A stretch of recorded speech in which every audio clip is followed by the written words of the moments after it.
God.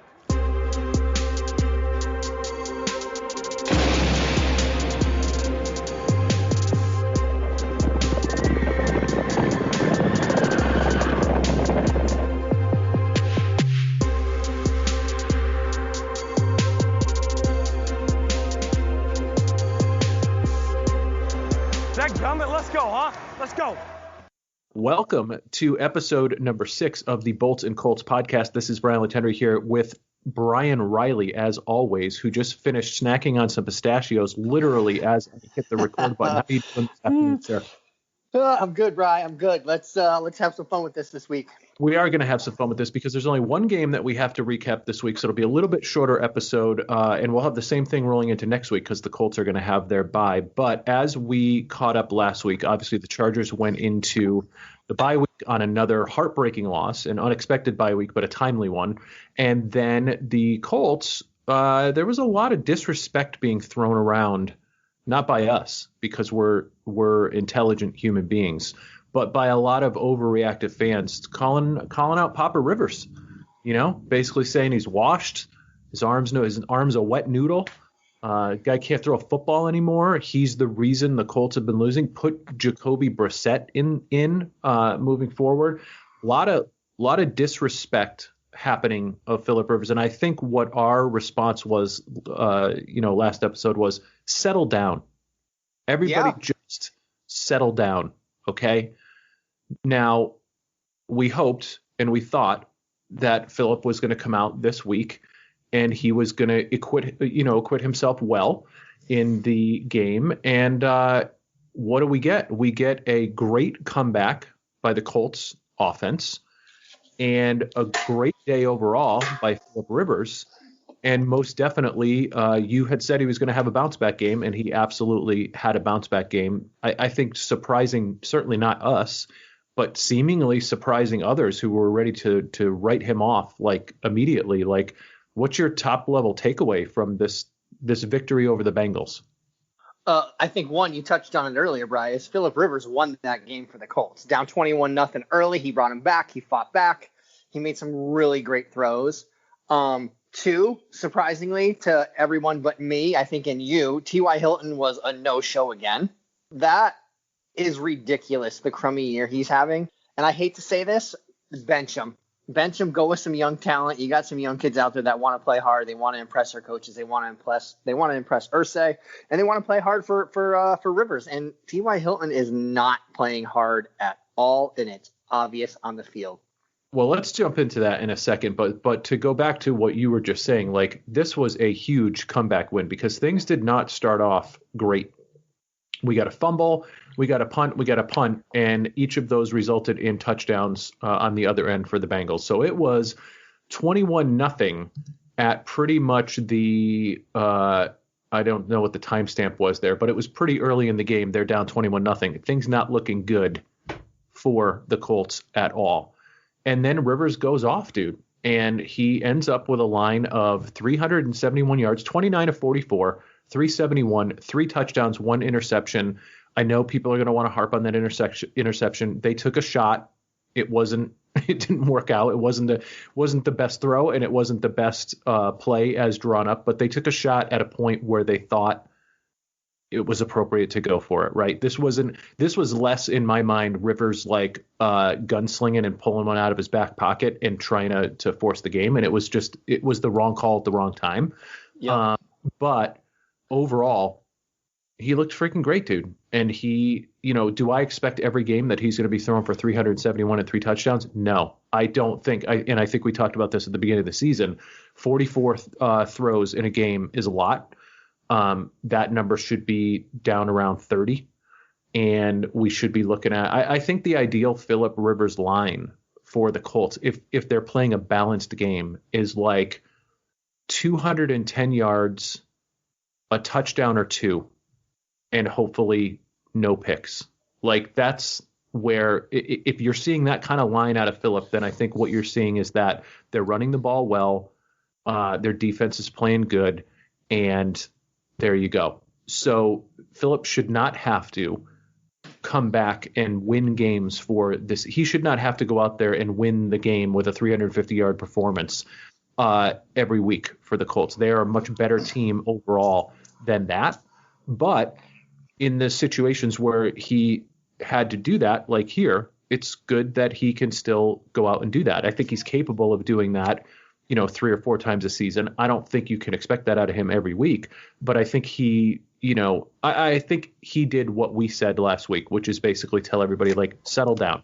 You're still going to get some interceptions this year. You're still going to get some gunslinging this year, but I'm not washed up, and I could still go out and lead a football team to a comeback win.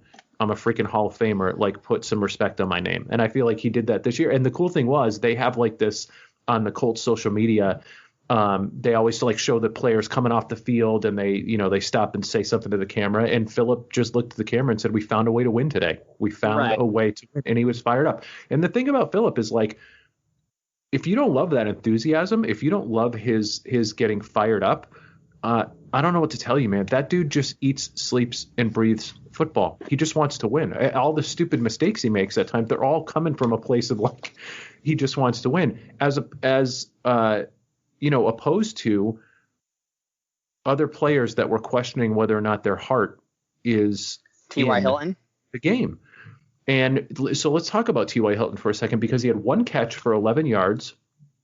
And now, granted, he's not being targeted on every single play, but I think even the announcer said something during the game about, like, Philip needing that Mr. Reliable.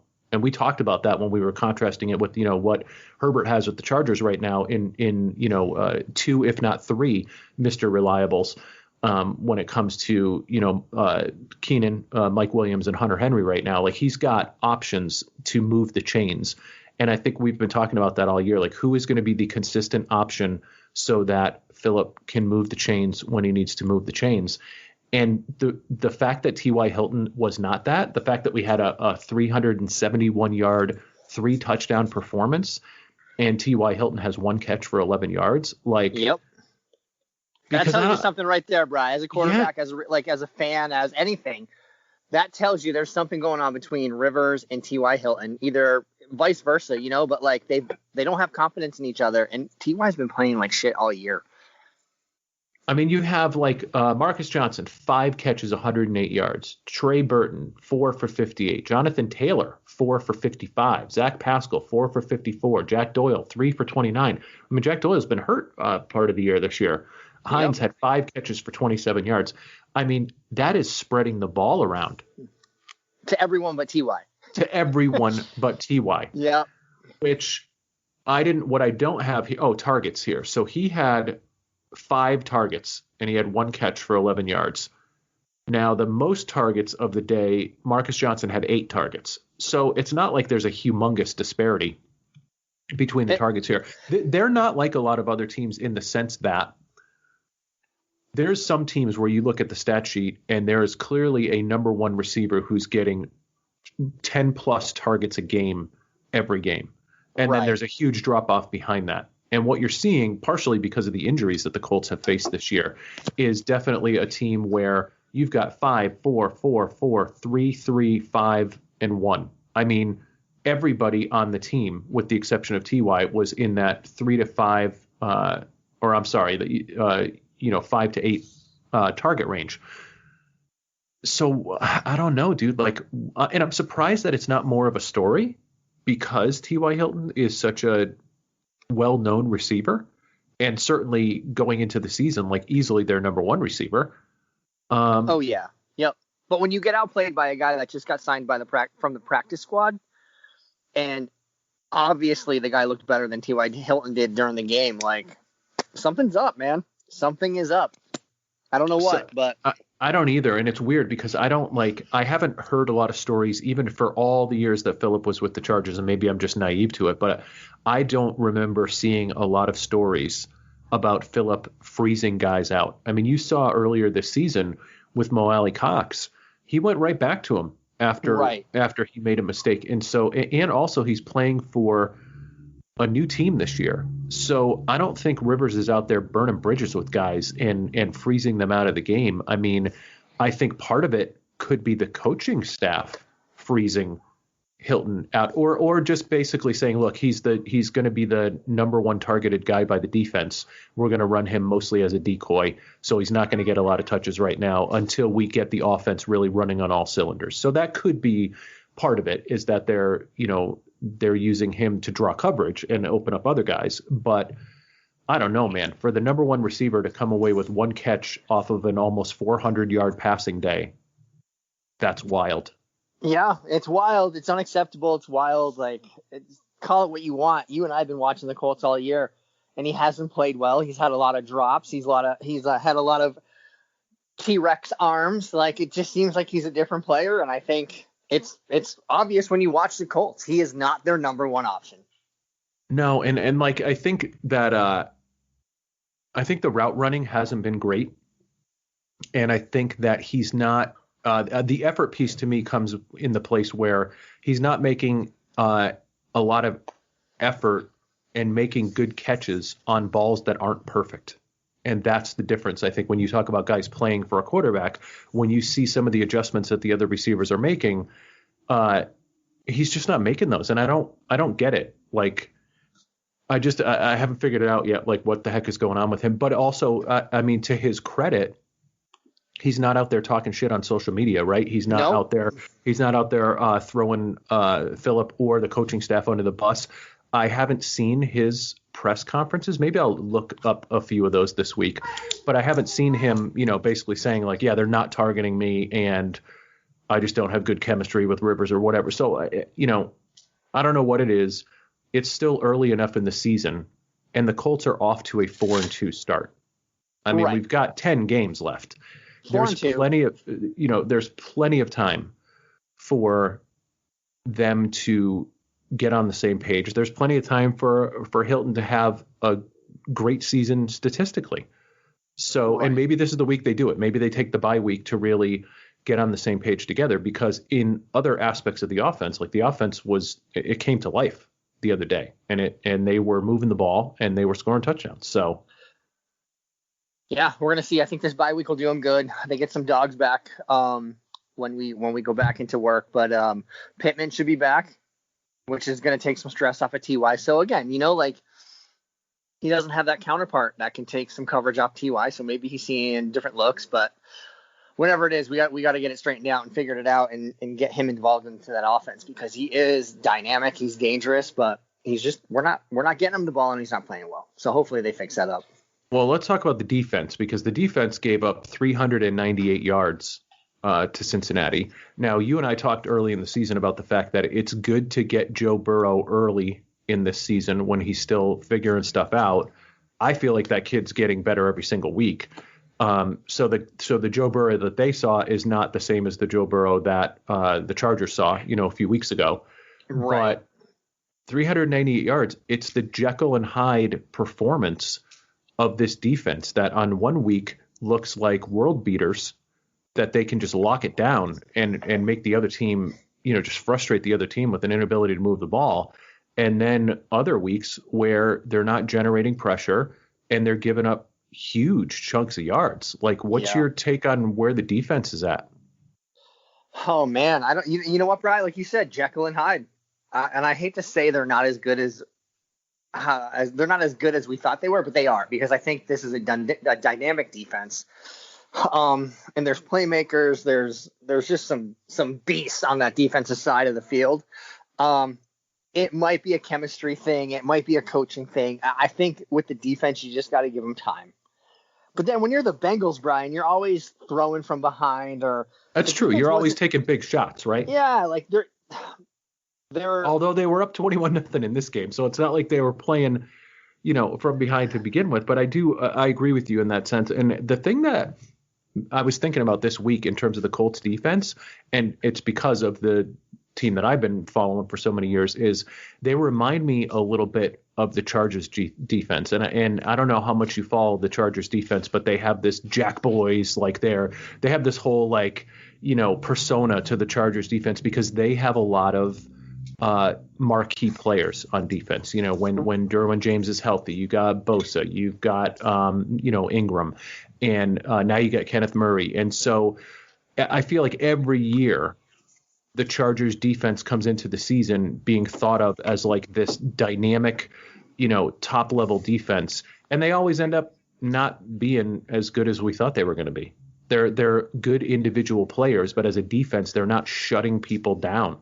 And that's what I feel like we see happening with the Colts, is that they're having individually on any given Sunday good days, but cohesively as a defense, they've only put it together a couple times this season. Now, granted, they're 4-2, so we can't.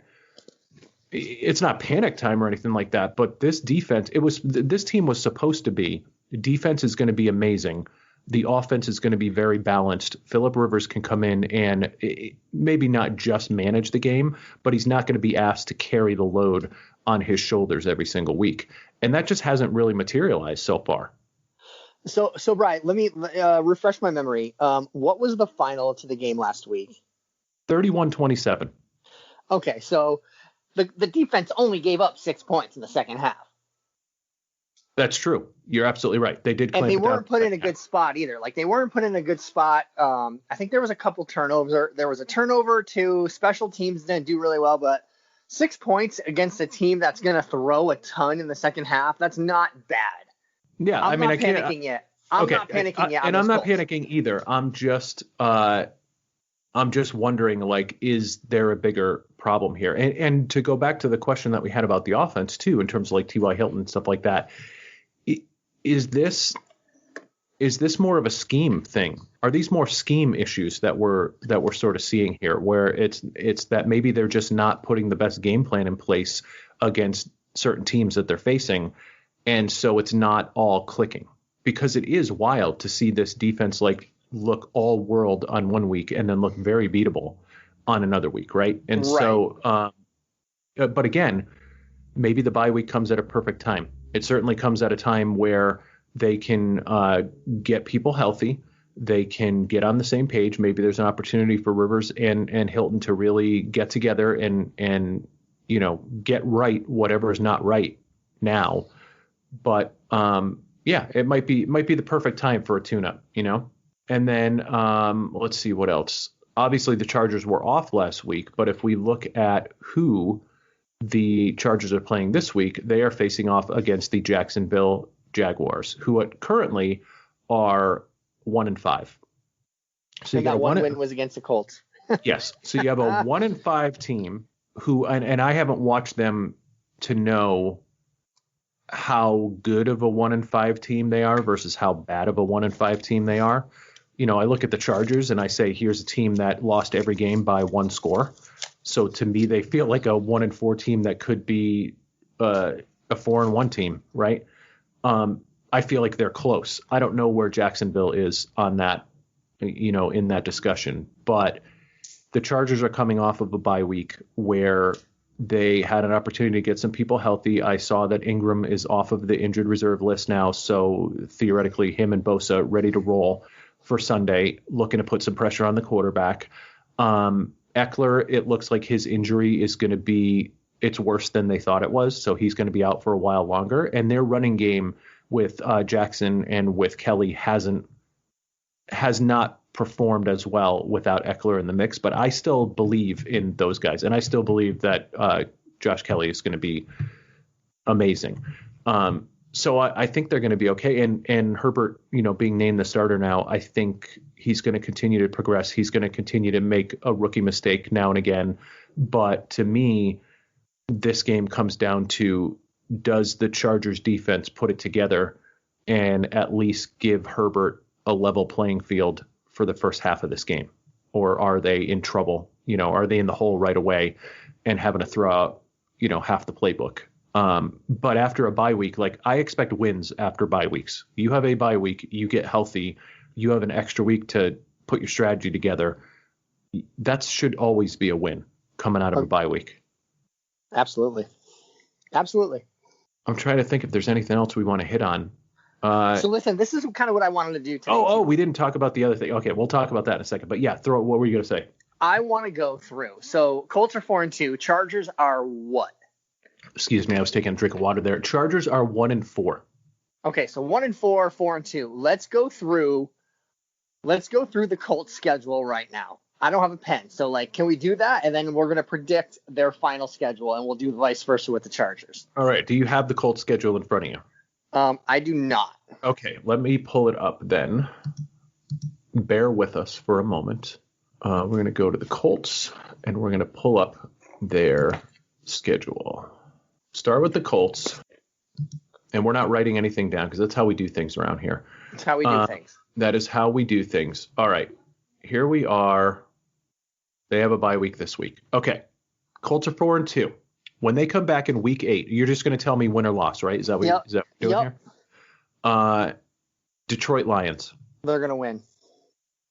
Baltimore Ravens in week 9. They're going to lose. Okay. So that would put them at 5-3. Yep. Week 10, Tennessee Titans. They're going to win. 6-3. Week 11, Green Bay Packers. I'm going to say they're going to lose. 6-4. Week 12, Tennessee Titans again. They're going to lose. So what is that? 6-5? 6-5. Yep. Week 13, Houston Texans. They'll win. 7-5. Okay. Week 14, Raiders at the Raiders. They'll win. 8-5. 8-5. Week 15, Texans again. They'll win. 9-5. Yep. Pittsburgh Steelers, week 16. Oh man, that's gonna be tough, man. I'm gonna, just for the sake of it, I'm gonna say they're gonna lose. Okay, so that's 9-6, and then week 17 they finish at Jacksonville.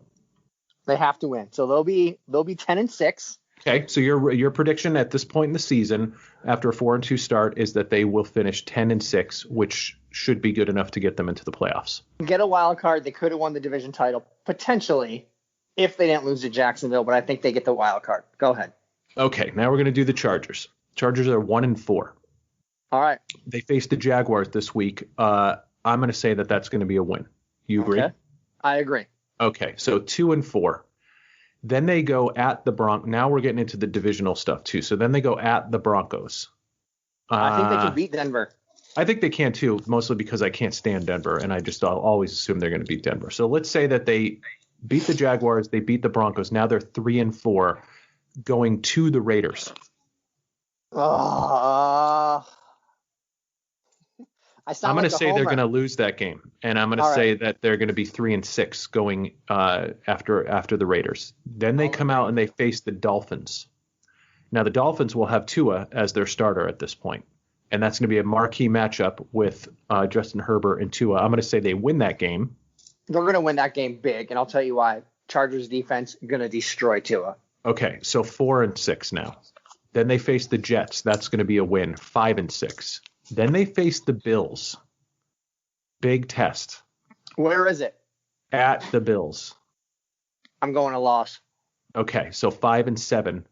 Then they play the Patriots in L.A. And I will never pick against the Chargers when they play the Patriots. So I'm going to say they're going to beat the Patriots. They're going to be 6-7. Okay.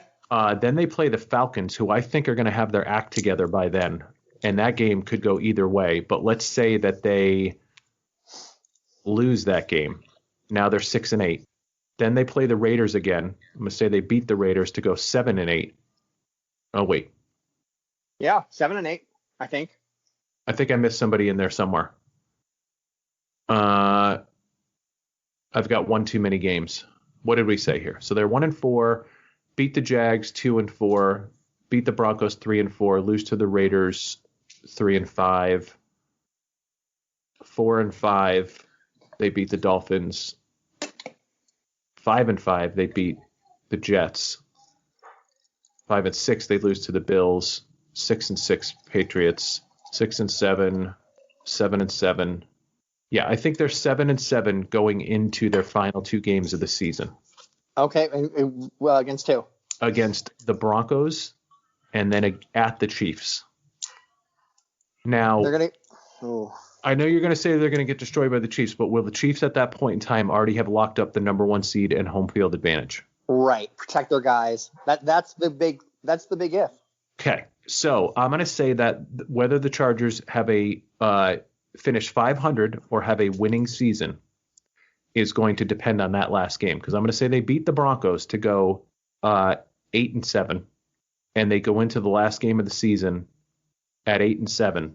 If they beat the Chiefs, they finish 9-7. If they lose to the Chiefs, they finish 8-8.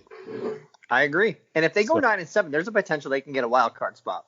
Potentially, but I think if they follow this thing, they'll probably just miss the playoffs, but it'll be a feel good, like we started 1-4, we finished 9-7, and we just missed the playoffs.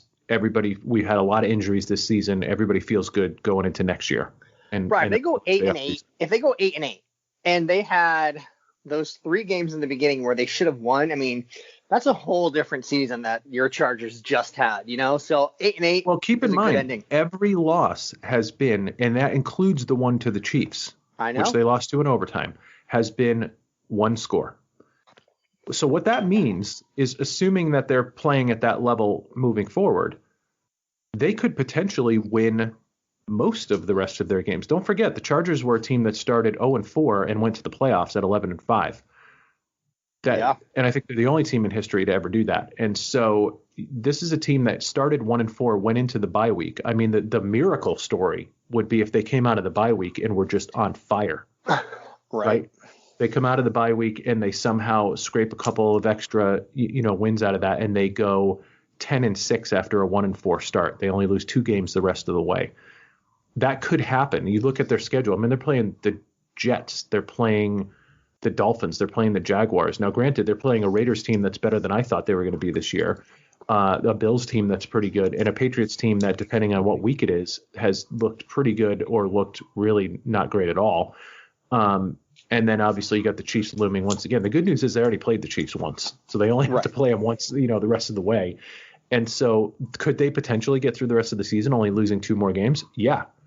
Do I see that happening? I think that will depend on how hot they come out of this break. Now, granted, they're playing Jags, Broncos, Raiders. If they beat the Jags, the Broncos, and the Raiders, if they win the next 3 in a row to even up their record at 4-4, they then become a very dangerous team. Because I think the one thing this team doesn't have right now is the confidence that they can put a game away at the end of the game. If they figure that out coming out of the bye week and figure it out consecutively on multiple weeks and string a few wins together, now you have a team that knows that they've been in every game this year and they're playing well and they're winning.